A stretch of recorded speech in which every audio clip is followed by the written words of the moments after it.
She started like this: sweet messages, constant compliments, uninterrupted attention. He said she was unique, special, that he had never met anyone like her. He made promises, offered future plans, presented himself as the perfect man. But gradually, she began to notice something strange. Every time she disagreed, he made her feel guilty. Every criticism was a threat. Every conversation turned into a courtroom. She wondered if she was going crazy, if the problem was her.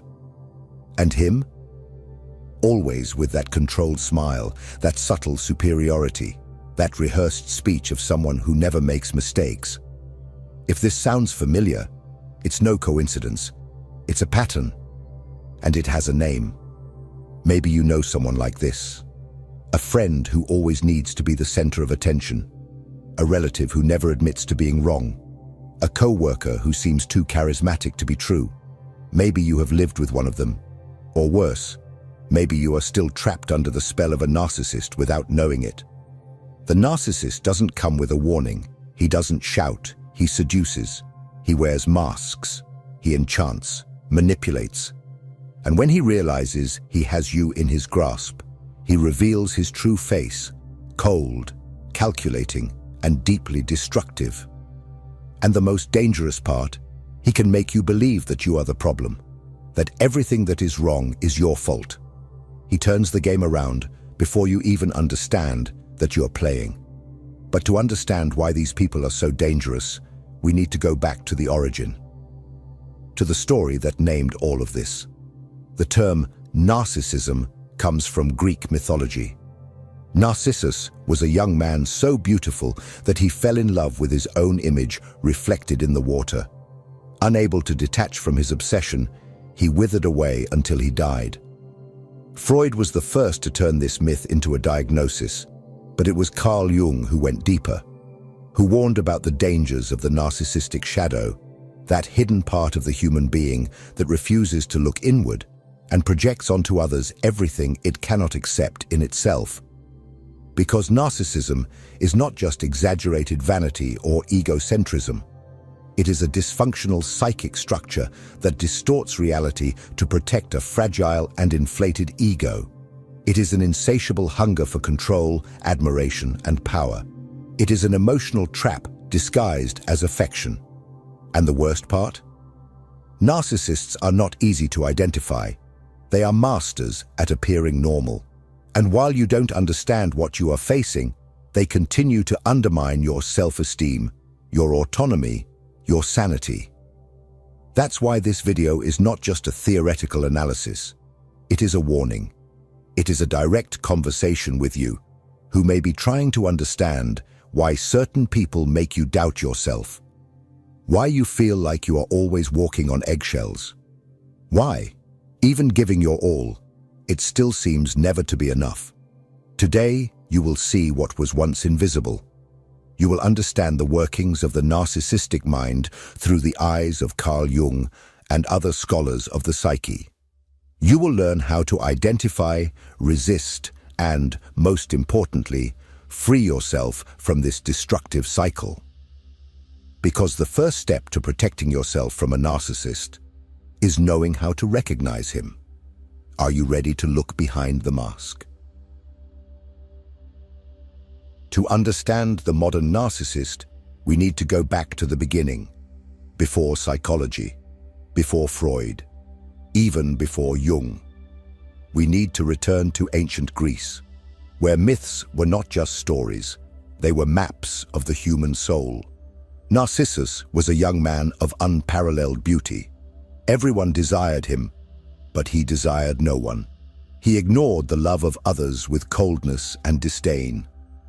One day, while walking through the forest, he saw his reflection in a lake, and there he stayed, fascinated.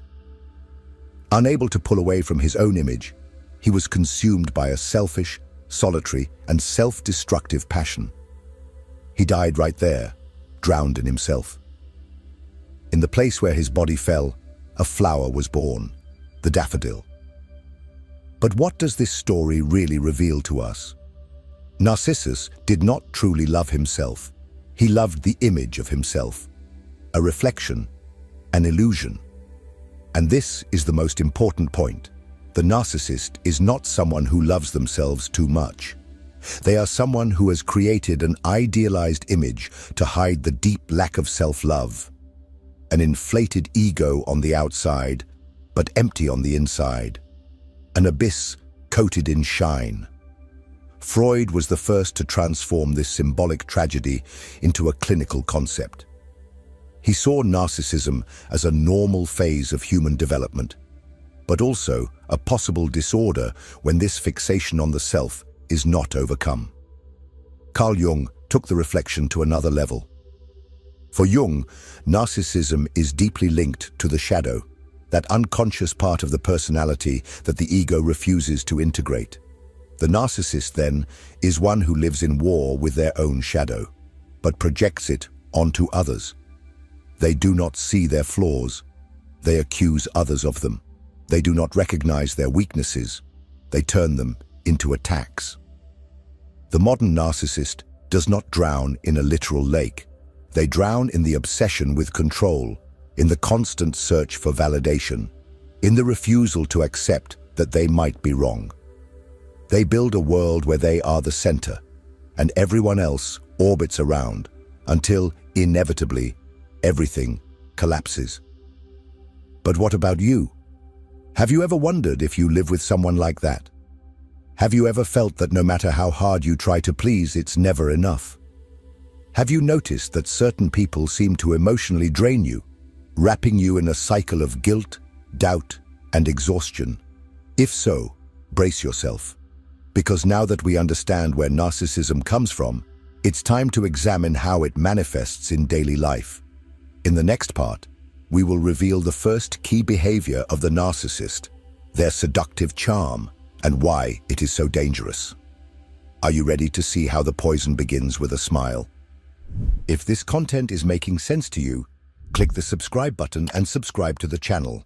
Thank you for your support. No one suspects a predator that smiles. This is how the narcissist enters your life. Charming, attentive, magnetic. He studies you with surgical precision.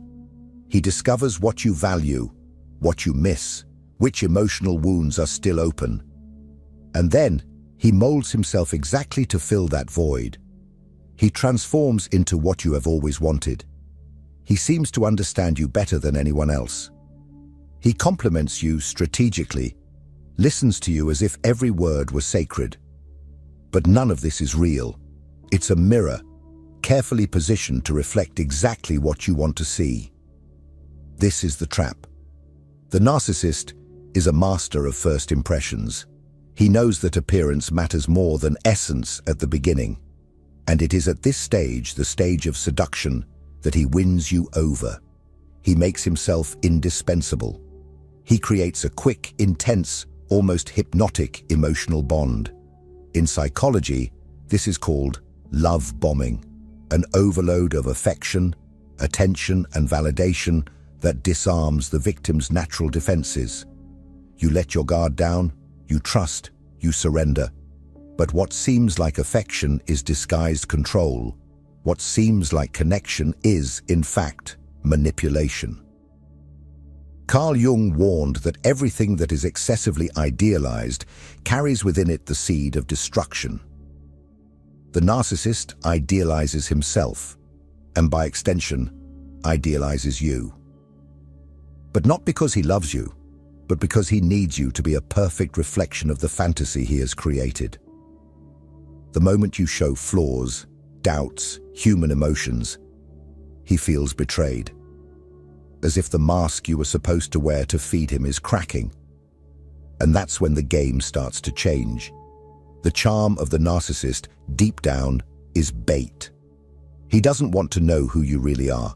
He wants to use who you seem to be to satisfy the void he himself refuses to face. He needs your admiration like an addict needs the next fix. But when it starts to run low, when you begin to demand reciprocity, real presence, depth, He gets irritated. The mask starts to slip, and the same smile that attracted you now becomes a weapon. But this is just the beginning, because the true terror is not in the seduction phase. It's in what comes next. In the next part, we will delve into the heart of the nightmare, the cycle of idealization, devaluation, and discard, the destructive pattern that all narcissists follow, and that leaves their victims emotionally devastated. After the enchantment comes the chaos. If the narcissist has captivated you with attention, sweet words, and intense presence, it was only to prepare the ground for what really matters to him: control. And this control is not established in an obvious way. It happens through a repetitive, predictable, and devastating cycle. The cycle of idealization, devaluation, and discard. In the first phase, you are placed on a pedestal. He exalts you, treats you as if you were perfect. You are the soulmate, the most special person he has ever met. Every message from you is received with enthusiasm. Every moment together feels magical. You feel like you have finally found someone who truly sees you. But what you don't realize is that this vision was never about you. It was about him. He is not seeing you. He is projecting a fantasy. And when you start to show signs of humanity, when your imperfections appear, and they always do, something changes. Without you noticing, you move from the idealization phase to devaluation. Here, the narcissist begins to subtly criticize you. Nothing direct, small corrections, passive-aggressive comments, comparisons disguised as advice. You start to feel confused, insecure, as if you are constantly failing, even without understanding exactly why. He praises you less, blames you more. You try to compensate, try to return to what it was at the beginning, but nothing works, because for him the problem was never you. It was the fact that you stopped being the perfect projection he idealized. And then comes the most brutal phase, the discard. The narcissist pulls away, becomes cold, indifferent. It can end abruptly, disappear without explanations, or worse, provoke you until you end it yourself, so he can take on the role of the victim.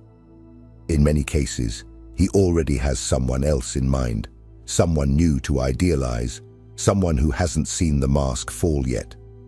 Meanwhile, you are left with the emptiness, with the guilt, with the corrosive doubt. What did I do wrong? Nothing. You did nothing wrong. Carl Jung said that everything we deny in ourselves will be projected onto others. The narcissist, by refusing to confront his own fragilities and insecurities, unloads all of this onto the victim. He does not deal with rejection, criticism, or frustration. So he turns all of this into other people's guilt.